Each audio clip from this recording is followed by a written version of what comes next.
Thomas. Qu'est-ce qu'il y a? Allô? Fermez la bouche. Allô? Peut-être lui porter la poisse avec mon truc. C'est terrible, une phrase comme ça. Bon, moi, je ne vais pas aller vous emmener à 300 mètres de profondeur. Non.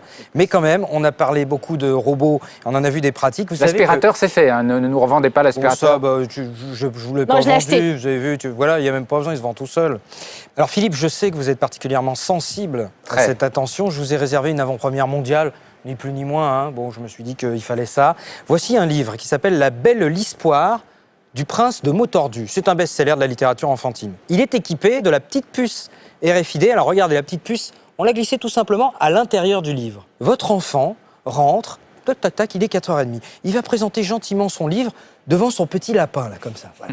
Il va mettre le livre ici. Vous avez entendu? Tout. Ce petit bruit lui indique que le lapin a bien compris qu'il lui avait mis... Il bouge les la belle- oreilles. Il bouge les oreilles. Regardez, à Il ce est moment-là, content. l'enfant se met près de son petit lapin. Et que fait-il? Oh, mignon. Alors attendez, Oui, mais alors attendez. Comme ça, il ça a écoute l'air l'histoire, simple. Du coup, il lit plus et il apprend Il plus ne à lit lire. plus, les parents ne lui racontent plus. Qu'est-ce que vous dites, Agnès? Allez, pas les deux en même temps. Qu'est-ce que vous dites, Agnès? Bah, je dis que les parents ne lui racontent plus la petite histoire, qu'il ne lit plus, que c'est en rupture, voilà, etc.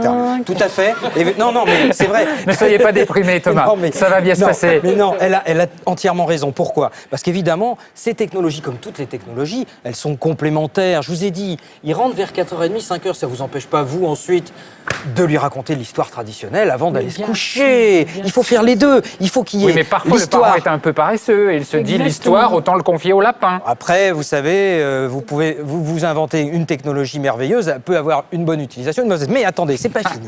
Quand même, la magie de cette histoire, c'est que pendant longtemps, on s'est dit bon, les livres. À terme, ils vont être dématérialisés. Vous savez, c'est comme nos baladeurs numériques, on écoute des chansons, mais on a de moins en moins de support physique pour les écouter. Donc les livres, les bibliothèques, à terme, elles appartiennent déjà au passé. Là, grâce à cette invention, cette petite puce, tout d'un coup, elle remplace, vous savez, les livres CD. Vous aviez le CD dans l'objet, qui sont d'ailleurs beaucoup plus chers.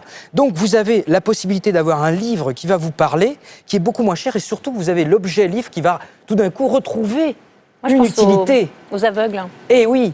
Et alors, la dernière application, je vois que la Caroline... Elle suit, hein. Qu'est-ce Bah que oui. vous voulez, j'ai plus qu'à aller m'en aller. Effectivement, c'est pour les aveugles. C'est-à-dire que vous avez la possibilité, avec ce petit nez, de détecter l'endroit dans lequel vous allez pouvoir passer votre livre. Et encore une fois, aujourd'hui, c'est cette petite histoire, mais demain, n'importe quel livre peut posséder cette puce RFID et être lu, effectivement, aux aveugles ou aux personnes qui sont malvoyants ou qui ont besoin de lecture à domicile. Merci beaucoup. Les dernières news de l'espace, maintenant, Mais oui. grâce à nos amis Bogdanov. Et les